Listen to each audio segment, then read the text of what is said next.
Hi friends, welcome to Taming Python series. In this video, we're going to talk about adding or subtracting months or years to a datetime object in Python. Adding weeks, days, hours, minutes, seconds, microseconds is pretty much straightforward in Python because you can use the time delta object, and I've discussed the time delta object in my previous videos. You can go check it out. So in this post, we are going to talk about add or add or subtract months or years because it is not inbuilt and there is no default implementation for that. So we're going to follow a simple algorithm to achieve that, and you can use it in your projects also. And while solving this problem, I'm going to use a module called calendar module in Python. So this module is generally useful for general calendar related functions. It's an inbuilt Python module. So let's get to the problem straight away. So if I have an input datetime object and I want to add, suppose k number of months. So let k be the number of months I want to add to the input datetime object. So k can be 10, 15, 100, 1000 or whatever. So k is the number of months I want to add to an input datetime object. Okay. When you add months to the input datetime object, hours, minutes, seconds, and microseconds are not going to change. So one easy step in this algorithm is basically the resultant datetime object. When months are added to the input datetime object, hours, minutes, seconds, and microseconds are not going to change. So this is the easy step of this algorithm, and you have to figure out what is the resultant year, month, and day component of the resultant datetime object. So this is the formula which we are using to find the resultant year, month, and day component.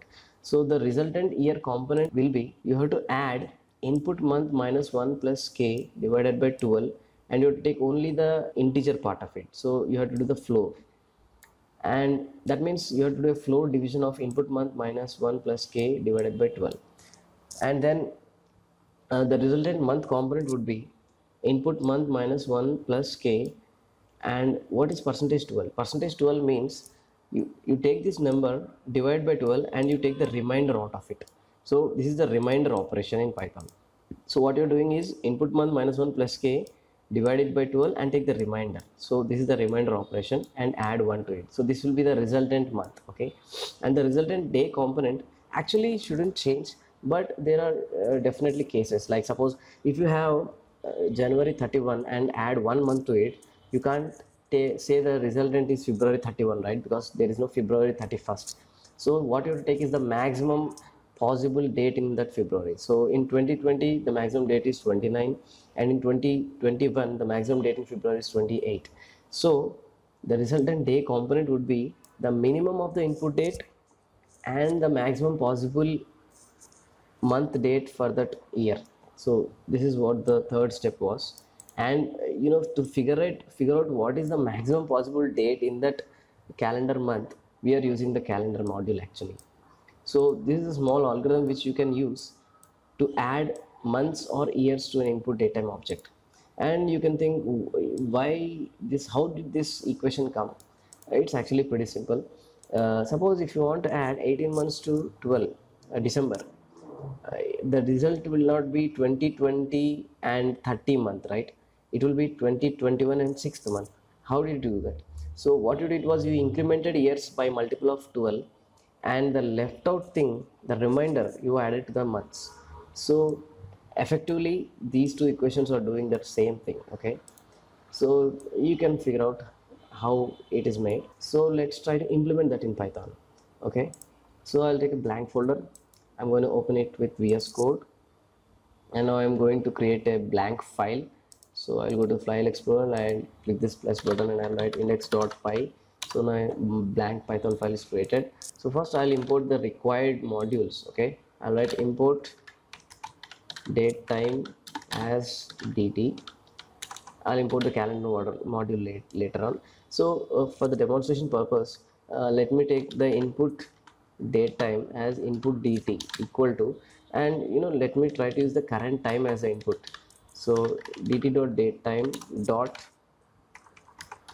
now. So now what this gives me is the current datetime as the input, and then let me store the number of months to be added as m as k equal to suppose 18. I want to add 18 months to current date time. Okay, these are my input variables. Okay, so now let's try to implement the algorithm. So let's try to write the comments first. My result year equal to input year plus input month minus 1 plus k divided by 12 and the floor of it, right? That means I'm going to take only the integer part and I'm going to discard the decimal part. That's what the floor does actually. Okay, and this is my resultant year. Now I want the result month, right? So result month equal to, the same thing, percentage 12. That means the remainder when this number is divided by 12 plus 1. Okay, that's what my resultant month is. And my result day equal to minimum of input day and maximum possible day for the result year and result month combination. And finding this required me to use the calendar module, because you can do it very simply in using the calendar module. I'm going to demonstrate it in a while. So let's try to implement these 3 steps. So let me take a variable called resultant year equal to input year. How can I get the input year? I'll just take the input date dot year plus, I'm going to take this number and divide by 12, but I want the floor division, right? So for the floor division, just write this. So what this operator does is, you take this number, divide it by 12, and you'll get only the real value of the division. So this is the floor division operator in Python, guys. All right, now I'm going to implement the same thing. Month, resultant month, this step I will implement now. So result month equal to input month. So how can I get the input? Oh, so sorry, I wrote input month here, but input month means input date dot month. So this is how I'll get the input month, right? So equal to input month floor division of 12 plus 1. Actually, I can directly copy paste this here, and input month is input date dot month.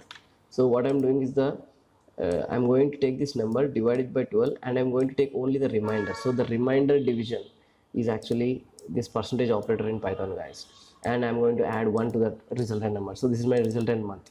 So now my resultant day. So result day equal to minimum of, the input day is input date dot day, comma, now I want this, right? Maximum possible day for the result year and result month combination. So that can be done using the calendar module. So first I have to import the calendar module, right? So I'll just write import calendar. So now I'll write calendar dot month range of what is the year what is the result year, it is in this variable res year, and result month is in this variable resultant month. And see the documentation, what will it result? You can see returns a weekday and number of days of for the year and month. Okay, so it will give you a result as a tuple. That means in result you will have 2 numbers. The first one is the weekday of the start of the month, and the second number in the tuple would be the number of days for that year month combination. What we are interested is the second value in the tuple. So I'll write bracket 1. That means I'm going to take the number of maximum possible days for the resultant year and month combination. Okay, so I got my result day component also. And the fourth step was, all other components are the same thing. So I'll write result date time. So now I have all the components required to construct my result date time. So I'll write result date time equal dt dot date time of, result year. The first one is the year. I got the year component already. Result month component, result day component, and now you have to give the result hour component. Result hour component is same as the input date component. So I'll write input datetime object dot hour, and then input datetime object dot minutes. I have to give the minute component, and then I'll write the input datetime object dot seconds component, and input datetime object dot microseconds component. That means you can see how actually derived only month, year, and day components of the result date time, and the hour, minute, second, and microseconds are anyways the same. So I am taking it from the input date time object. So yeah, now I've successfully constructed my result datetime object. So I'll just write create the result datetime object. Yeah, so that was the implementation of our algorithm, right guys? So let me try to check how it works. So let print result datetime, and I also want to print my input datetime so that I can check while printing. So that's it guys. So now my program is complete. So let's try to run this. I'll just run with this green play button at the top right. So you can see this is the input datetime, this is the output datetime. So my number of months that were added was k, and it was 18 months. So for 19th December 2020, if I add 18 months, it would be 19th June 2022. You can add it if you want. This is the right answer, and the other components are the same. So now, yeah, that means our algorithm is working perfectly. But you just can't write this all the time. So let's try to encapsulate this whole logic into a function. So it's pretty simple guys. So let me try to define a function. I'll just define a function here. Definition add months. Okay, add months, and here you will give the input date time, and you will give the number of months to add k, and you just return the result, right? But how to get the result? The result can be obtained from here, right? So I'll just indent these here, and I'll just cut. So this is the implementation of this function. So once I got the result date time, I'll just return it, return result date time. That's it. So now remove this k equal to 18. Now remove this input date time. So now I've successfully got a function, right? So why is it useful? I'll just write print add months. Now I can use this function to use it multiple places and multiple times. So I have to give an input time, right? dt dot datetime of dot now, comma, if I want to add 18, so I can add 18 here. And now I can even do like dt dot datetime of, suppose if I add 18 months to 1st January 2019, so 2019 1 comma 1. If I want to add some 39 months to that, or if I want to add just 2 months, yeah, this is how I can just add months, use this function called add months, and I can just use it, right? Okay, I was printing it wrong. Yeah, so now let's try to run this. Yeah, you can see adding 18 months to current time, adding 2 months to 1st January 2019. It is 1st March 2019, right? So this way you can copy this function and use it in your programs to add months to your input datetime objects. And I also told I will show you how to add number of years to a datetime object. That's pretty straightforward. Actually, you just multiply years by 12. So I can even make a handy function for that. This definition add years. Okay, you give an input datetime object and you give the number of years. So number of years, suppose it's YRS. So what you do is return add months, and you give the input datetime object, and you will write years star 12. That's it. That means because 1 year means 12 months, so add 12 months and give it as a result. So that's all. So now you have successfully created functions to add years and months to input datetime object.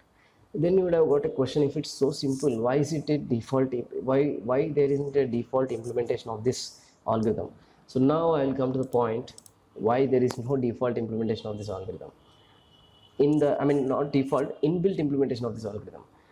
Because if you subtract 1 month from 30 March or 31 March 2020, it can't be 30 February or 31 February, right? Your algorithm may require, your program or your application may require you to get the result of none, or your application logic may want to get the result of 29 March. So that's dependent on your application requirements. So that's why there is no default or inbuilt implementation of this add months or years in Python. So you have to implement it yourself. So that means, so now let us see this algorithm. In this algorithm, if you don't write February 30, but instead you are going to February 29.